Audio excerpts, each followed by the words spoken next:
read profusely? No, yeah. I'm a year. Okay, you guys, we'll go ahead and get started because I want to honor your time this afternoon. The structure of this workshop is going to be very similar to the pacing guide workshop.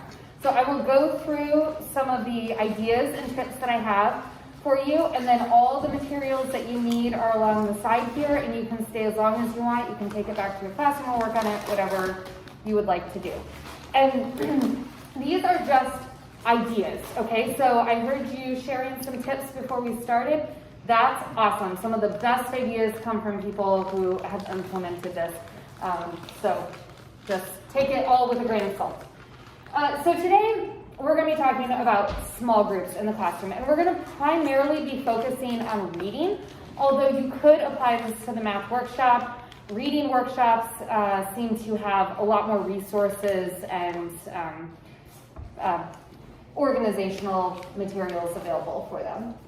So one of the first things you need to do if you're going to set up a small group is get organized with your visuals for a small group. So I have some different supplies over here that I'll be passing out to you guys. I have a stack of binders available. They're not the prettiest. They're from the Lost Binder Closet. If you have better binders, you're welcome to, but they're free. So I do have binders here, and I have a binder for all my small groups. I kept all mine in one binder. You could have one for a group, but you don't need a ton of stuff for your group. I also have,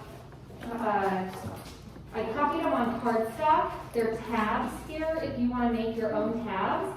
And then just little dividers for sections that you might want. So notes, data, your groups, etc. So you're welcome to take this and use it or not if you don't want to. I do have a giant stack of tabs over here. Again, it's like the stack of miscellaneous tabs. So you're welcome to go through here and grab whatever you would like to make your binder. So when you're setting up your binder, one of my favorite ways to organize my students, because I'm such a visual person, is by using baseball card holders. So I would have, and I have plenty of these here for you, so you are welcome to take them for your binders, but I would take pictures of all of my students, and I had first day pictures anyways for them. You're probably going to want to have them pull their mask down so you can see their face. And then I would print them out the size of a baseball card. And I would sort the students into their groups visually. And then I would put a little round sticker in the bottom of their picture with their level written on it. So when I looked at my group, I'm not going to have all the same level in a group. We can't do that. But I could get a general feel for what the levels in that group were. And then when they moved up, when I got new data, I just put a new sticker over the old one. And so, you know, and sometimes I would peel the stickers off if I needed to quickly see like what their growth was. But it's just a really easy way to sort your groups.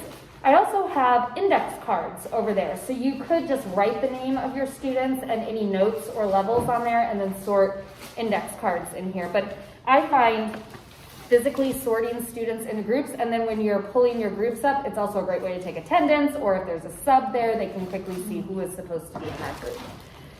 So, my first piece of advice is to take pictures of your students or write names on index cards and then make notes of the scores and levels on those cards. From there, you can sort your students into groups. And groups can be created in a multitude of ways. We have a lot of data. My goal was to have your BPS data, your fluency data, your STAR data. We're still trying to work that out, but you have your STAR data at least. And you could clump students on fictional. You could clump students on informational. That's very different. Students can perform very differently, but depending on what your focus is for your whole group, you might be switching students around. You could focus students on fluency. So there's a variety of ways that you can group students in your groups. Then create tabs for each group. So you have your pictures, if that's what you choose to do. You could put a printout behind the tab.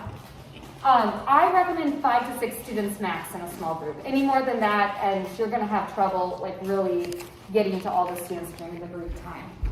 Once you have grouped your students behind the tabs, time to start thinking about what are you going to do with those students when they come to you in your groups. And there are a lot of different graphic organizers online that you can use to create lessons for your small groups. So this one is quite detailed. It has like the lesson number, if you're doing a benchmark lesson, the genre, the skill, and then before reading, during reading, after reading, so if you're reading with students. This one has sort of a quick at a glance for all 5 groups. And then if you want different notes per student, you could include those. And then there's one more here that has it day 1, day 2, day 3. So if you're doing like a 5-day grouping of lessons for your students. So you're each going to get a set of these, and you can decide what's your style with writing your lessons down for your groups. How do you want that to look when you write them down? Another graphic organizer that you can use, and this comes from a book that was kind of my Bible when I did small groups. I have my stickies all over it here, but it's Jan Richardson. If any of you have ever heard of her, guided reading, you are welcome to borrow this book. I've already got it all tabbed and everything. But she has created these awesome graphic organizers for all different levels. So your pre-level, those are like your non-readers, and your emergent, your early guided reading plan, all the way up to your fluent. And it really breaks it down for you, like what new book are you introducing, or what new article, what new vocabulary do you want to go over with your students, what strategy are you going to be modeling for them during that. So this is what I used with my small group because it was a no-brainer. I just went through, I just jotted notes of each of those, and then when my students came up to me, we had the vocabulary ready to review. I knew exactly what strategy I was talking about with them, and I would just paperclip the readings to this. So these are a little bit more general. If you sort of have your own program that you're using, these are a little bit more detailed. Yeah? What's the author of that book? Jan Richardson. And if we're interested, I wonder if we could even get a book study going here, if Mr. Marquez would purchase these for us. Because Monterey invested, this was like our huge study the year before quarantine, and we all got them. But it has lessons and it walks you through like each student, but it's way more than what we would have time for in the workshop, so we have to do it separate. But I'll when I send my survey out afterwards, I'll see if you guys are interested in a book study for that. So you're going to get these lesson plans, and I suggest keeping this as your master and just photocopying these if you want them for students. And to be honest, one of these lessons would take me about 3 to 4 group times. You're not going to use one every single time you meet with your students. You just can't get through it all.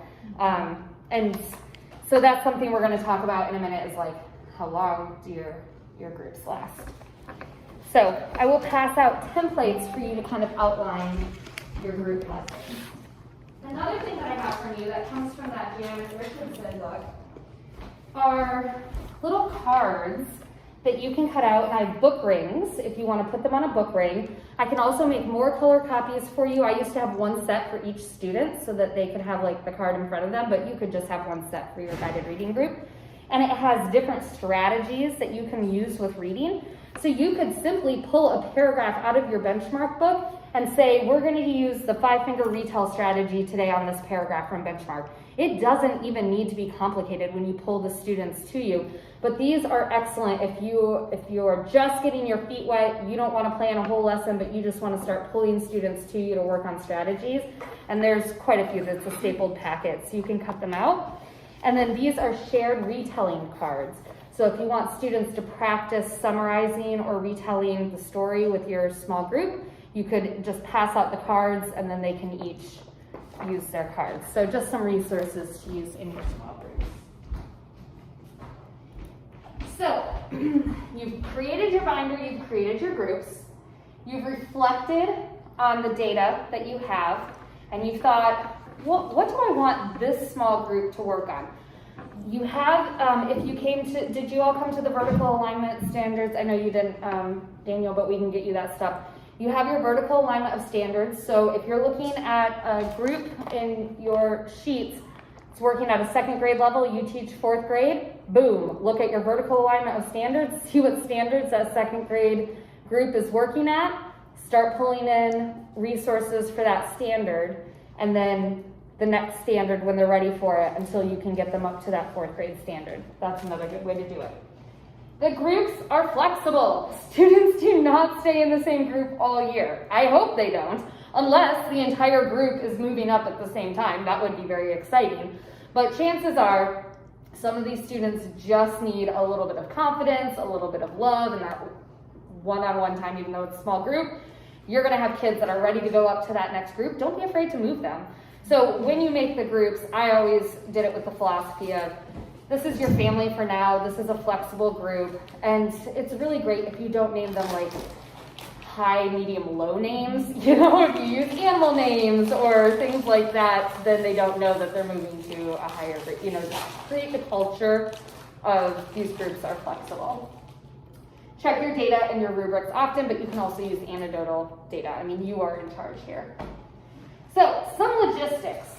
How long should you have a small group with you for? That is up to you. I used to keep my small groups for about 10 minutes because after 10 minutes, I was ready to move on. Like I was getting a little antsy. However, you have to think logistics and what your other students are working on and how long do they need for those activities. So we're going to talk about like what is the rest of the class doing while you're working with your small groups in a minute. And if you're switching every 10 minutes, I guarantee the kids that are working on a worksheet are probably going to feel panicky because they're not getting that worksheet done. So then you have to say, are we going to be doing the same centers for 2 or 3 days so they could come back to that worksheet tomorrow and work on it? That's a thought too. I have an outline over here that I'll give to you, and it walks through what a 30-minute small group would look like if you broke it down. I think that's a little long, but maybe you want a 30-minute work. I mean, obviously this person did, so, you know, you could do that, but it's also a good idea just to see, like, if you wanted a shorter one. Yeah. So, I mean, I could see the 30-minute if I only had, let's say, 5 or 6 kids that are behind, and I'm trying to only catch those folks up and everybody else is right along. Yeah. But if you have the flipped classroom, where we have maybe 5 or 6 that are capable of doing the work, right, and the whole rest of the class is not. Right. So what do? Do you do 10 minutes and you just split the whole bunch that can't do it up in 4 different groups or so, and then whoever isn't with you is working on something else? Yeah, that's a great question. They are not really capable of working anything but maybe Lexia by themselves, which adapts to them. That is a really good question. So after you've established your time length, you create your daily schedule for groups. I would work with my lowest students every single day. That was a non-negotiable. They needed to be one-on-one, and when I say one-on-one, I mean small group. They needed to be small group with a teacher, not just a push-in parapro. We know research tells us your lowest group should be working with your highest skilled teachers in the classroom. And it's very tempting to say, oh, my parapros are working with these students, that's enough. But it's not. It's not the same as the small groups with you. Let's say you have an hour for your ELA time. I'm not familiar with the schedules that you submitted, but I think you have an ELA block. You have to decide, are you going to do a whole group lesson for any of that? For me, I usually did a mentor text lesson. I wasn't a huge fan of benchmark. And so I would take the skill or standard that the benchmark lesson touched on, and then I would pull in my own mentor text or lesson to match up with that. And then I would do whole group for maybe 10 or 15 minutes. That way my kids knew the strategy we were working on in small groups for the week. Then my kids would go off into small groups, and I projected the schedule on the board so they could see exactly at what time they were at what centers. I got frames from the Dollar Tree, and I put them on each of my tables. So those were like the names of the centers, Center 1, Center 2, and that correlated with the schedule that I had on the board so they could easily see what table they needed to move to. The activities that I had at the other tables, and I have a list of suggestions for you here, were scaled to the level of my students. So if I have a very advanced group, they're not going to be doing the same center activity as my lowest group because, Ms. Perez, you're right. They can't access the same text or the same activities. That's where the differentiation comes in. So, EPIC. I might assign a book on EPIC, but it's a different book depending on which group you're in. And I know on EPIC you can create books and assign, or create groups and assign books to them. They might be working on a novel study. And before we started, I heard Ms. Kemper saying, you train. Like the first 2 weeks, you're not even meeting with small groups. You are teaching them how to run centers by themselves. So if you are big into novel studies, you might be teaching them the different rules or what's expected if they're meeting with their novel study group. One center could be vocabulary or word work group that directly relates to the activity they're going to be doing with you in small group. One year for Halloween, I had an article on zombies, and it was a very high interest article at the small group, but there were some words in there that were challenging. So the center immediately before mine was a video of me doing a slideshow with the vocabulary they were going to be reading in the small group with me. So it was getting them really excited about the article because they were getting a taste of the words. And then when they got to me, they knew what those words were, they could pronounce them, and we could jump right into the reading. So that's an idea. Games are always hits. There's a lot of free games on Teacher Pay Teacher, and I've shared my teacher resource folder with you. So many games. Task cards can be put at a center. I'm always trying to find fun containers to put the task cards in so they can reach in and pull the task card out. It makes it a little fun. Holiday activities. This is a perfect time if you have, Christmas worksheets that you love doing with them, but you can't justify, a 20-minute block in your classroom. Make it a center. It's kind of fun. They could be working on a writing piece.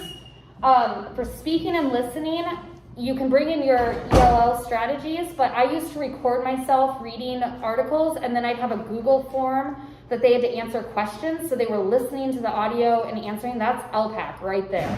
So that's a very easy center for them that's hitting an LPAC strategy. Flipped lessons. You can videotape yourself like I did with the slideshow. We all know how to use Zoom now, so just open up your own Zoom meeting with yourself, share your screen, do a quick lesson, and they can engage with that while you're with your centers. And then lastly, for the older kids, CNN 10, I'm not sure if you're familiar with it, but it is free every single day. It's a 10-minute news show that's appropriate for kids. It's made for kids, and it summarizes current events. And so I would have a note catcher. They would take notes while they watch it, and then they would do a flip grid pretending to be the news announcer summarizing the news back to me. Yeah, and if you want to get more advanced, they would have a rubric of what I expected, and I can share all of the stuff with you. And then they graded each other's flip grids with the rubric in the videos. They would do a video response. I loved how you spoke clearly and loudly, but I feel like you missed the main idea in this. So they're interacting, and so that's an idea. So you can see there are so many ideas for what your students can be doing while you are meeting with your small groups that are highly engaging, that are hitting the standards, and they aren't, we love Lexia, we love Dreambox, but putting your kids on Lexia or Dreambox during a center, I feel, is wasting an opportunity to use that time to target a standard.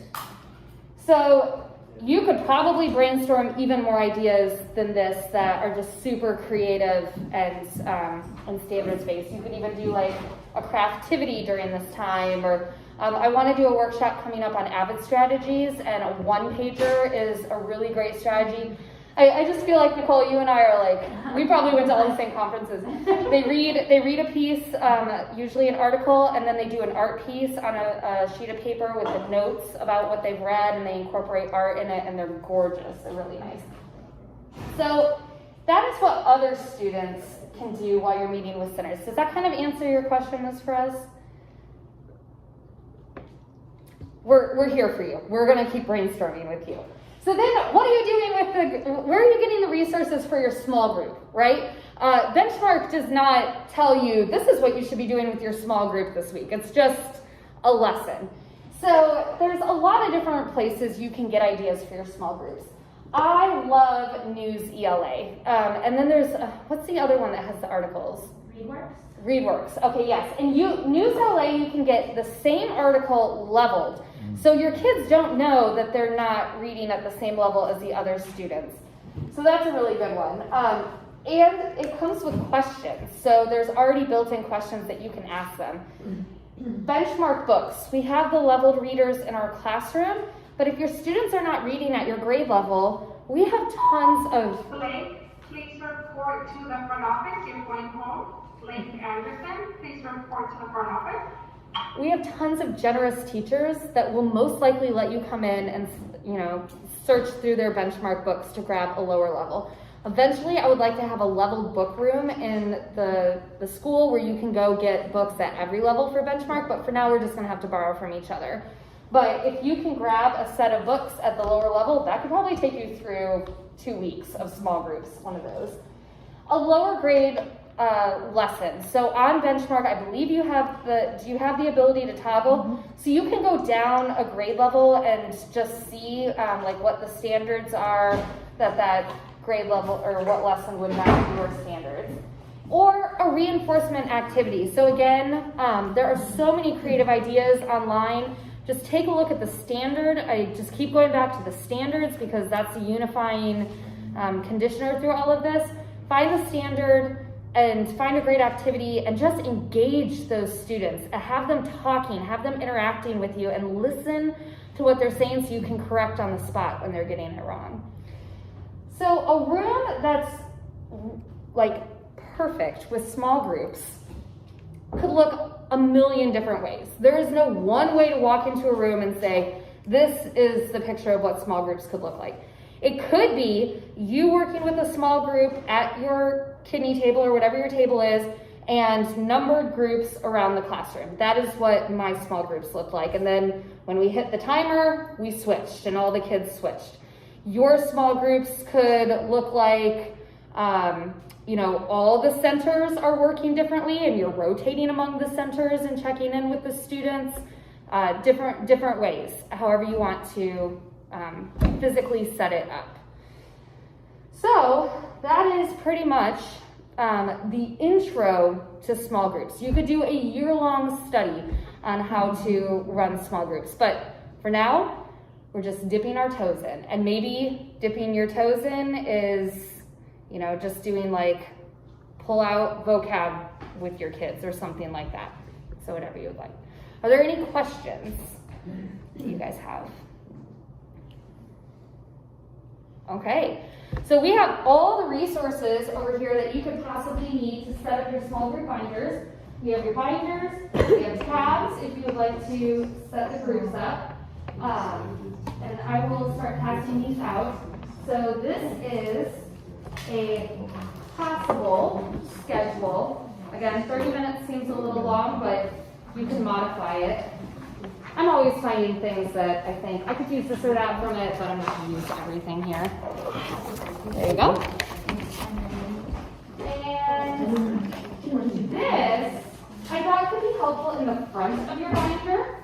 It is a list of strategies and skills by level. So you can see it's sort of like the vertical alignment of standards, but skills for reading. And then the second one is word lists that students should know by level. I never really used the word list because other than having students just read words to me, I didn't really know how to use it, but maybe you can find a creative way to incorporate that. That could even be a center. They have to do a flip grid where they're reading you words, or use your Parapro for that.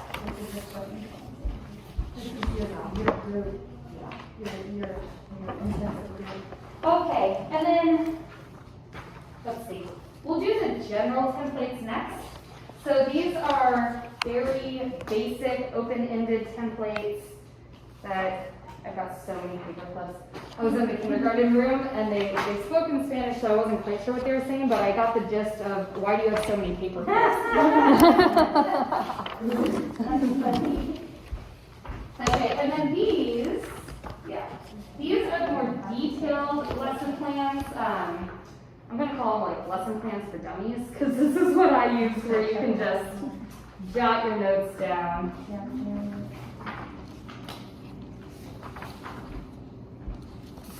for the group.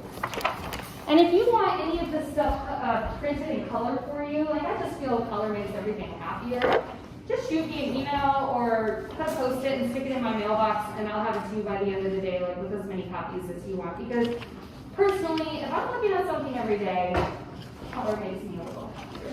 That things would be good to take into an SSP and share that moving on. Yes. Data.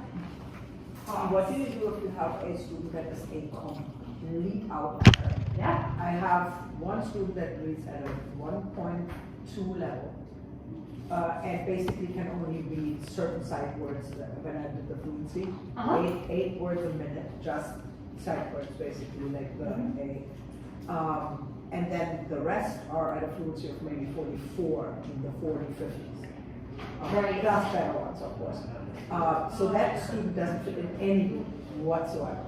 So at that point, I would chat with your team and see if anyone else on your team has a couple of students that low and because I think you guys are all doing ELA approximately at the same time, that's a benefit. Maybe you could create a team of students that are very low and one teacher can incorporate that into their classroom. Yes. Or you could just work one-on-one with her and she could be her own center, and it feels like that would be isolating for her, but again, you can create the culture of, you know, we're trying to fill that gap here, but you can't ignore her, and putting her in with higher students. Makes no sense either, Yeah, it depends how much higher those other students are. But as I said, the others read at what, 44 words a minute and can actually read a text. It's just slow, and she really can't. So at that point, I would get with the rest of your team and just see But if you You can. could do one, like you said, your group is one-on-one. Yeah. The group doesn't have to be 5 to 6. Right, but It if could I be want to one. get through 30, You're not gonna then But I you can't gotta- take, half an hour on one student. I have one student that fits into that's an outlier in my class, and he sees me for 10 minutes a day. Same. We get through something Some very students you short might and not quick, see. 10 minutes a Some day. students, you might see them once a week, twice a week. Yeah. It all depends. Yeah, you might see them once a week, You're- 10 minutes, say, oh, yeah, goodbye. Yeah, They don't need you. the highest students or from your class, I won't say like the highest in terms of like their reading skill, but your highest, you might see them twice a week. Yeah, you don't have Or to you see don't have to see every them kid every day. You don't have to see No. every kid every day, and you don't have to see, some kids don't need to do as much. You can just go kind of check in with them, they will be fine Right. with whole instruction. They don't need the intervention piece. Yes, that is. So that's why I was saying, like, my low students, non-negotiable every single day. Yeah. But you also want to be careful that your high students aren't an afterthought. Yeah, absolutely, Because that's not really Yeah. like. No, I know what you're saying, absolutely. But it became something with me. Like if I had to do triage, my lower students got my time, but you know.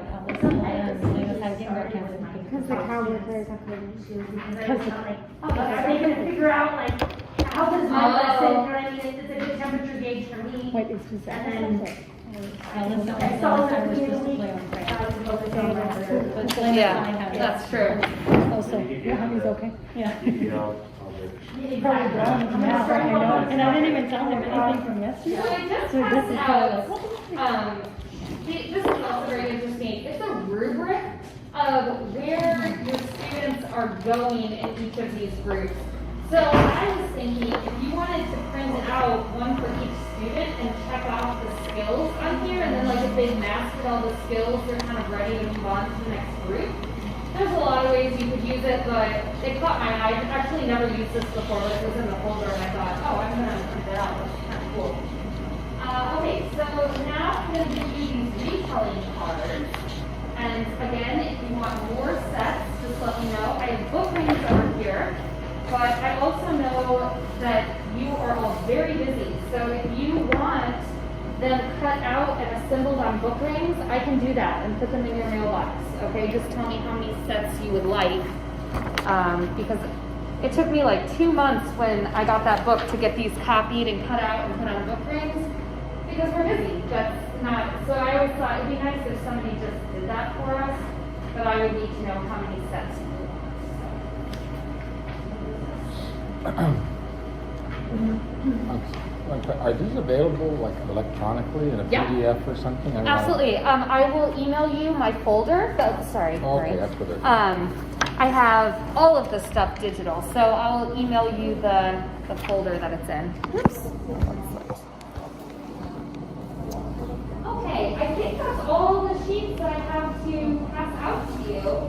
If you are working on small groups and you think, if only I had this one thing for small groups, or it would be really, or this is a problem I'm having with small groups, shoot me an email. I will hunt down the form. I will figure out a solution. We can crowdsource and figure it out for you. So I'm really loving our workshops and coming together and getting these ideas. And even if you don't use 90% of the things you get, but you use 10%, it's something. 10% better is amazing.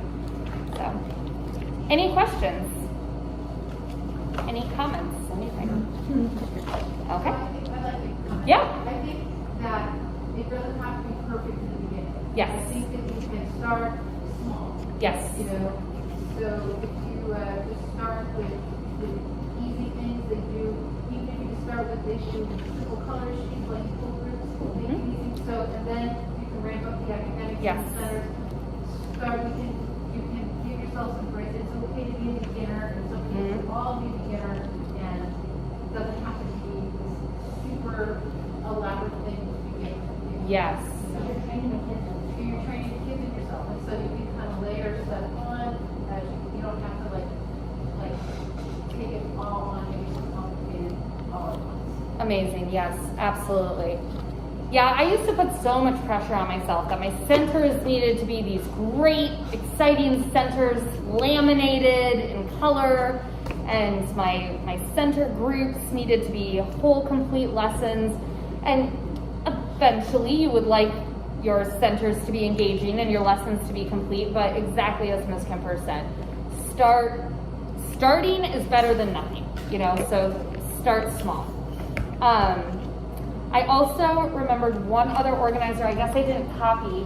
It's a Post-it note holder for each group. So I use Post-its for everything. And then I transfer them into like spreadsheets. But if you just want to write a Post-it, I'll go run some copies of those. You just stick your Post-it on this organizer and stick it in your group. And then when you open your tab, you can see all your notes. Sometimes I even had one Post-it per child, and I would just write down, having trouble with multisyllabic words or whatever, and then the next day I could check off like, oh, we solved that problem. Wouldn't it be nice to solve that problem in one day? Awesome. Okay guys, well, thanks so much for coming and